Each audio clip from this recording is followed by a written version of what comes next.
Hello friends, again we are continuing this session. Yesterday we stopped at I think like a rag to a bull. Okay, like a red rag to a bull. ही idiom आपण complete केलेली आणि next इडियमच्या वेळेला time up झालेला होता. So we have to continue with first of all again 2.1 comparison workshop बघतोय आपण आणि त्याच्यामध्ये इडियम्स पाहतो आहोत. We are on fourth idiom, like a cat that stole the cream. Like a cat that stole the cream. Write down, like a cat that stole the cream. आपण direct सुरुवात केलेली आहे. We are not going to what misuse our time. Already we are little slow. आपण slow आहोत त्याच्यामुळे थोडं fast जाणार आहे. बट इट डझंट मीन की तुम्हाला समजणार नाही असं मी फास्ट जाईल. Don't worry about it. Write down, like a cat that stole the cream. हे तुमच्या लक्षात आलं असेल. अशी मांजर जिने साय चोरली आहे. ठीक आहे, मग त्याचा अर्थ काय होतो बघा. Like a cat that stole the cream. Write down,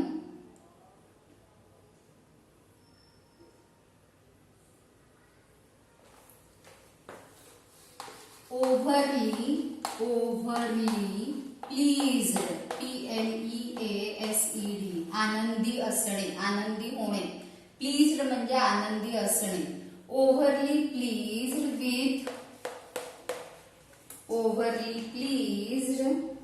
with oneself म्हणजे एखादा खूप आनंदित असणे. आता मांजरीने साय चोरायला मिळाल्यावर मांजर कशी असणार? आनंदी असणार. मग साय चोरलेल्या मांजरीप्रमाणे म्हणजे कसं? खूप आनंदी, स्वतःवरती खूप आनंदी असणं. अरे वा, मी सक्सेसफुल झालो, मला जे करायचं होतं त्याच्यात, किंवा झाले, आय एम सॉरी. ओके, अरे वा मी सक्सेसफुल झाले, मला जे करायचं होतं त्याच्यामध्ये. So what is the meaning of like a cat who stole the cream? Overly pleased with oneself. Oneself म्हणजे स्वतःवर खूप जास्त खुश असणं. स्वतःवर खूप जास्त खुश असणं, स्वतःवर. वनसेल्फ म्हणजे स्वतःवर. ओके, ओव्हरली प्लीज्ड खुश असणे विथ वनसेल्फ.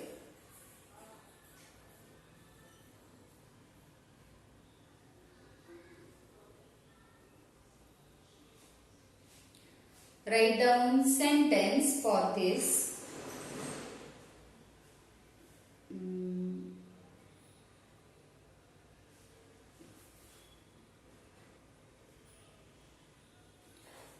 याचं सेंटेन्स स्वतःवरती खूप खुश होणं.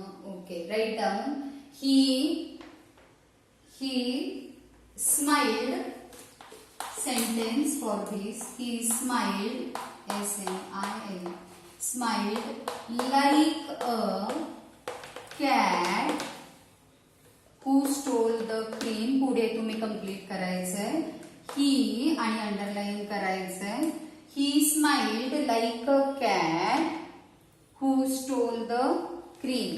असंच आहे ना? ही कंप्लीट करा. He smiled like a cat that stole the cream when he pointed out. कधी?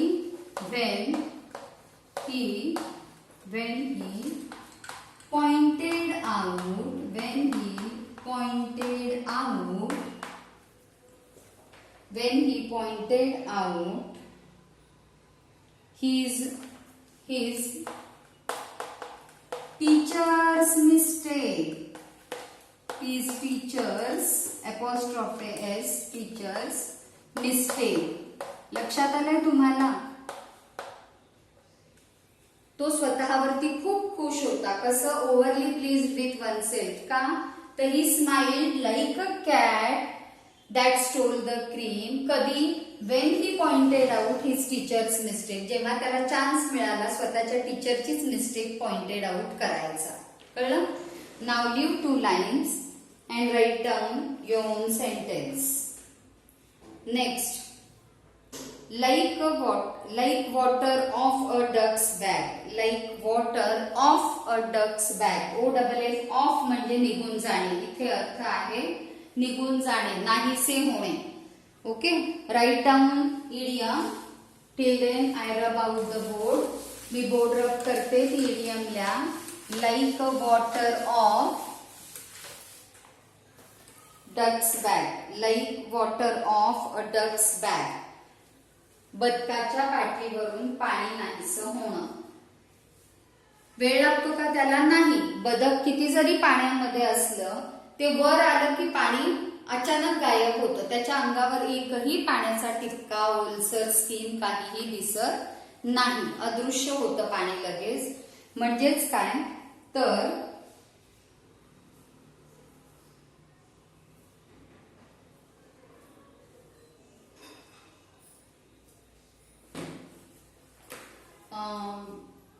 कुठलाच परिणाम न होणं. सोप्या मराठी शब्दात त्याचा अर्थ, त्या म्हणीचा अर्थ असतो की एखादी खूप मोठी गोष्ट असून सुद्धा तिचा अजिबात परिणाम न होणं, एखाद्यावरती जराही परिणाम न होणं, त्याला म्हणतात like a water off duck's back. Like a water off a duck's back. ठीक आहे, की गोष्ट तशी मोठी असते, खूप परिणाम होण्यासारखी असते, पण एखाद्यावरती त्याचा काहीच परिणाम होत नाही, त्याला काहीच फरक पडत नाही. See I again explain you. For example, a person who is having lot of money, lot of wealth. एखादा माणूस ज्याच्याकडे भरपूर पैसा आहे, भरपूर संपत्ती आहे, आणि मग त्याच्या घरातलं एखादी सोन्याची गोष्ट चोरीला गेली, तर ही like for that particular thing, that robbery is like a water of duck's bag. Water of, like a water of duck's bag. कळलं? परिणाम होणारी गोष्ट आहे, पण त्याच्यावरती काहीच परिणाम झाला नाही, कारण ऑलरेडी त्याच्याकडे एवढा पैसा आहे की ती एक छोटी चोरी म्हणजे like a water off from duck's back. जसं बदकाच्या अंगावरून पाणी नाहीसं होतं, त्याला काही फरक पडत नाही, तसं आहे त्याच्यासाठी ही क्षुल्लक चोरी म्हणजे. ओके, असा त्याचा अर्थ आहे. So write down English meaning. त्याचं इंग्लिश मिनिंग लिहून घ्या, मी भरपूर एक्सप्लेन केलंय. This idiom is little difficult to understand. So referring to a potentially hurtful remark, it refers, याचा अर्थ इट रिफर्स म्हणजे इट मीन्स, असं घ्या. इट मीन्स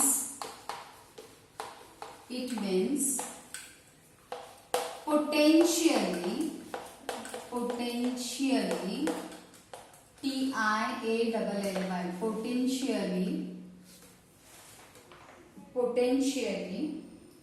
हर्टफुल रिमार्क म्हणजे हर्ट करण्यासारखं पोटेन्शियल असणे, ताकद असणे. Hurtful remark, potentially hurtful remark which has no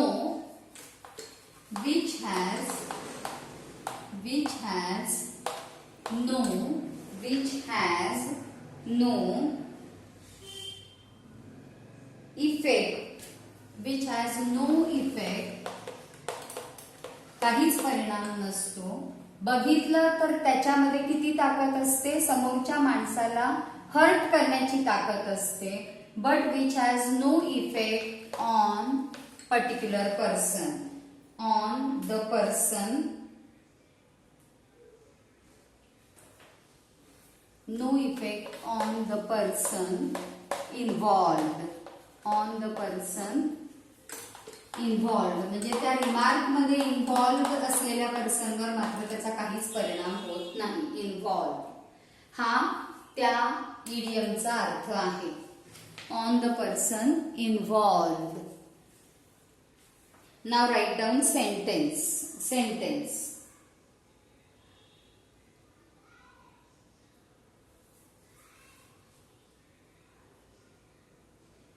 Write down sentence. Criticism is like a water. Criticism म्हणजे टीका करणे. Criticism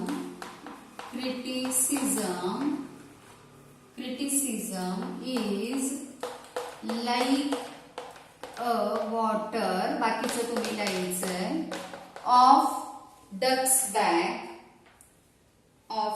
bag for हर. एखाद्याने टीका करणं हे तिच्यासाठी कसं आहे, तिला काहीच परिणाम होत नाही तिच्यावर. It is like a water off from duck's back. Okay. So जिथे म्हणी आहेत त्याला अंडरलाईन करा. Full stop. इतरांच्या टीकांचा तिच्यावर काहीच परिणाम होत नाही, तिला काहीच फरक पडत नाही, असा त्याचा अर्थ होतो. And last one, memory like a sieve. Sieve, SIEVE, sieve. Sieve म्हणतात त्याला, SIEVE, सीव. आणि सीवचा अर्थ आहे चाळण. सीव म्हणजे चाळण. चाळण आपण पीठ वगैरे चाळतो ना, त्याला सीव म्हणतात. SIEVE. So write down first the meaning of sieve. Memory like a sieve. चाळणीतून काढल्यासारखी बुद्धी असणं. आता अर्थ तुम्हालाही कळला असेल. Very short memory. Very short memory. और सिव म्हणजे चाळण. स्ट्रेनर इंग्लिश मध्ये STRAINER. STRAINER. Strainer for floor. FLOUR. पीठ. पिठाच्या चाळणीला सिव म्हणतात. आणि मग मेमरी लाईक अ सिव म्हणजे very short memory. Very short memory किंवा फॉरगेट थिंग इझिली. दोन्ही अर्थ लिहून घ्या वाटल्यास. व्हेरी शॉर्ट मेमरी और फॉरगेट थिंग्स इझिली. सहजासहजी गोष्ट विसरणाऱ्या व्यक्तीला मेमरी लाईक अ सिव म्हणतात. की त्याची मेमरी, बुद्धी कशी आहे, चाळणीत टाकल्यासारखी. सगळं चालून खाली पडतं, काय लक्षातच राहत नाही. And write down sentence for it. My grandmother has memory like a sieve. Write down sentence. My grandmother has memory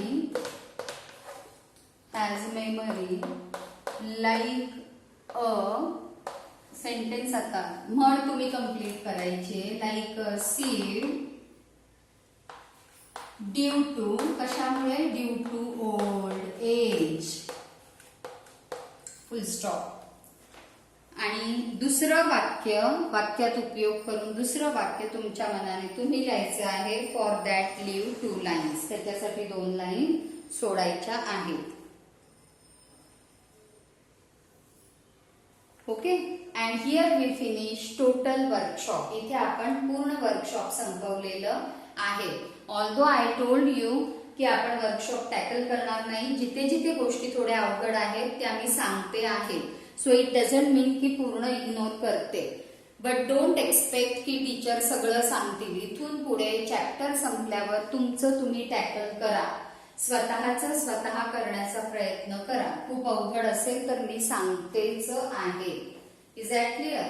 so here we finish 2.1 comparison totally. Workshop वगैरे सगळं मिळून आपण संपवलेलं आहे. Now begin with and so now begin with 2.2. ठीक आहे. If you don't have any problem, any difficulty, then we are going to continue with. आता in बिटवीनच सुरू करावं लागतंय तरी पण काही प्रॉब्लेम नाही. 2.2 युनिट 2.2. या व्हिडिओला नाव मात्र 2.2. रिमेंबर, या व्हिडिओला नाव देताना मी येस, बरं झालं मला आठवलं. सध्या मी फोल्डर बनवते युनिट वाईज. 2.1 संपला की 2.2चं नवीन फोल्डर असणार आहे. बरोबर आहे? 2.2चं नवीन फोल्डर असणार आहे. मग हे जे वर्कशॉप आहे आता हे निम्म 2.2 मध्ये आलंय आणि आपण 2.2 सुरू करतोय. सो रिमेंबर की पुढचं जे म्हणजे हे जे लेक्चर आहे हे मी 2.2 मध्ये टाकलेलं असणार आहे. या व्हिडिओला नाव जरी याच्यामध्ये थोडा पार्ट 2.1च्या वर्कशॉपचा असला तरी सुद्धा मॅक्झिमम 2.2 असणार आहे. म्हणून या व्हिडिओला नाव देताना 2.2 युनिटच दिलेलं असणार आहे. हे लक्षात ठेवा. Okay. So, we begin with chit chat section or warming up section of 2.2 Helen Keller and Annie Sullivan. Helen Keller and Annie Sullivan. तुमच्यापैकी बऱ्याच जणांना मे बी माहित असेल who is Helen Keller. Helen Keller कोण आहे? तुम्ही पेज उघडलंय का? Open your page number 36 2.2 Helen Keller and Annie Sullivan. Helen Keller and Annie Sullivan. So तुमच्यापैकी बऱ्याच जणांना हेलन केलर कोण होत्या हे माहीत असेल असं मला वाटतं. Do you know who is Helen Keller? Yes, exactly. Helen Keller is a very intelligent, even brave, great girl or lady who is a blind and deaf right from the age of 2. Helen Keller ही तशी खूप famous असलेली मुलगी किंवा ladies होत्या ज्या की वयाच्या 2ऱ्या वर्षापासूनच पूर्ण आंधळ्या आणि बहिऱ्या होत्या. आणि तरी सुद्धा त्यांची स्टोरी मग आहे की त्यांनी त्यांच्या या डिसॅबिलिटीवरती कशी मात केली. आपण पूर्ण नॉर्मल असून सुद्धा शिकू शकत नाही, आपल्याला मार्क्स कमी पडतात, we could not concentrate etcetera etcetera. But she don't have eye sight, she could not hear anybody. Then also she become a good graduate person. तिने स्वतःचं शिक्षण पूर्ण केलं. तेवढंच नाही तर सोशल वर्क सुद्धा त्या करत होत्या. त्यांची स्टोरी आता तुम्हाला स्टडी करायला आहे. Okay, this is about title. Title हे का आहे ते वॉर्मिंग अप सेक्शन आपण बघणार आहोत. And who is Annie Sullivan? Annie Sullivan is a person to whom she love and respect a lot. Annie Sullivan अशी व्यक्ती आहे जिला या हेलन केलर खूप प्रेम पण करत होत्या आणि रिस्पेक्ट पण करत होत्या. And she is none of other but her teacher. Annie Sullivan ही तिच्या आयुष्यात आलेली त्यांची टीचर होती, अशी गुरु होती की ज्यांच्यामुळे हेलन केलर डिसेबल असून सुद्धा इतकं शिकू शकल्या. त्याच्यामुळे हेलन केलरसाठी ॲनी सुलिव्हन, हेलन केलरच्या जीवनामध्ये ॲनी सुलिव्हन यांना एक वेगळं स्थान होतं. आणि हे स्टोरीमधून तुम्हाला कळेल की त्या का एवढ्या त्या गुरुला, त्या टीचरला इतक्या रिस्पेक्ट करत होत्या etcetera etcetera. Before starting the story we are going to tackle with chitchat section or warming up section. आपण वॉर्मिंग अप सेक्शन बघणार आहोत. Okay, so chitchat section. What is your favourite school subject? तुमचा school, आणि याचे answers तुम्ही लिहिणार आहेत पटपट. तुमचा फेवरेट स्कूल सब्जेक्ट कोणता आहे? कोणताही जो असेल तो पटकन लिहायचा. बट कम्प्लीट सेंटेन्स मध्ये आन्सर लिहायचं, नुसतं विषयाचं नाव नाही. Which subject do you find the most difficult? तुम्हाला अवघड कोणता सब्जेक्ट वाटतो जास्त? What do you do to try to understand it better?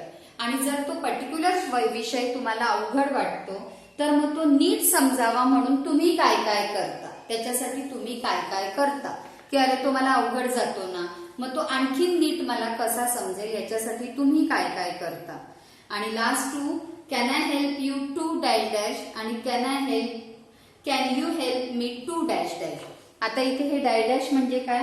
तर can I help you to understand particular, म्हणजे जर तुम्हाला एखादा सब्जेक्ट अवघड वाटतो आणि तुमच्या मित्राला तोच सोपा वाटत असेल आणि तुम्हाला जो अवघड वाटतो तोच तुमच्या मित्राला तुम्हाला जो सोपा वाटतो तोच तुमच्या मित्राला अवघड वाटत असेल तर तुम्ही काय म्हणणार? Can I help you to learn that particular subject. मी तुला मदत करतो तो सब्जेक्ट शिकण्यासाठी, तू मला मदत कर हा सब्जेक्ट शिकण्यासाठी. लक्षात आलंय?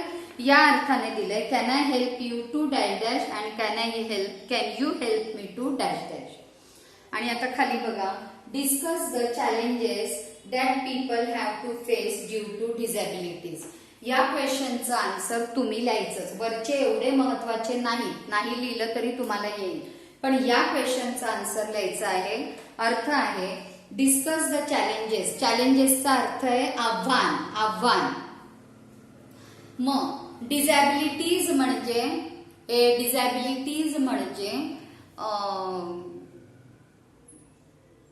काय म्हणतात, अपंग. ओके, डिझॅबिलिटीज म्हणजे अपंग. अपंग असलेल्या व्यक्तींना कोणत्या आव्हानांना तोंड द्यावं लागतं? Discuss the challenges that people have to face due to disabilities. अपंगत्व असल्यामुळे कोणत्या कोणत्या आव्हानांना फेस करावं लागतं, तोंड द्यावं लागतं व्यक्तींना. डिस्कस करा म्हणजे लिहा, पॉइंट आउट करा, पॉइंट्स मध्ये लिहा. अपंगत्वामुळे काय काय आव्हानांना तोंड द्यावं लागतं. For example, due to disabilities person have to face following challenges. First one, could not get education. अपंगत्वामुळे काही वेळेला लोकांना शिक्षण घेता येत नाही. नॉर्मल, कुड not get education like a normal children, इतर मुलांसारखं. फॉर एक्झाम्पल, जर तुम्ही आंधळे आणि बहिरे असाल तर आपल्या नॉर्मल मुलांच्या शाळेत येऊन नॉर्मल मुलांसारखं शिकता येतं का? नाही. So could not get education easily. Then they could not go anywhere any time. कुठल्याही ठिकाणी कुठल्याही वेळेला आपल्याला मनाला आल्यावर आपण जातो तसं त्यांना जाता येत नाही. असं अजून तुम्ही आठवा आणि लिस्ट करा की कोणत्या कोणत्या चॅलेंजेसला फेस करावं लागतं.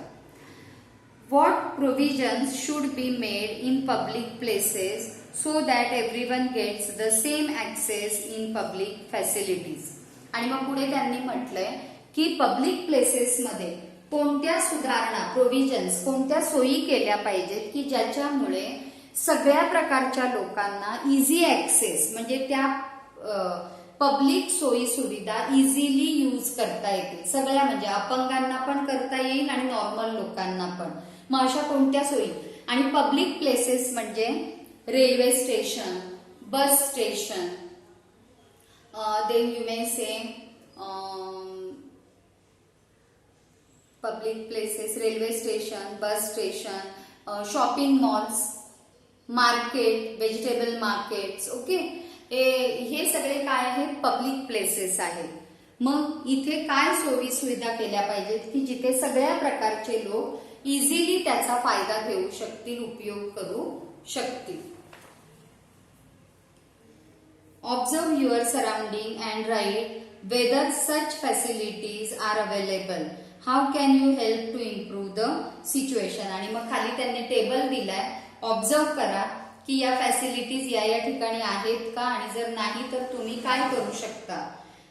Disability, hearing loss and deafness. Deafness म्हणजे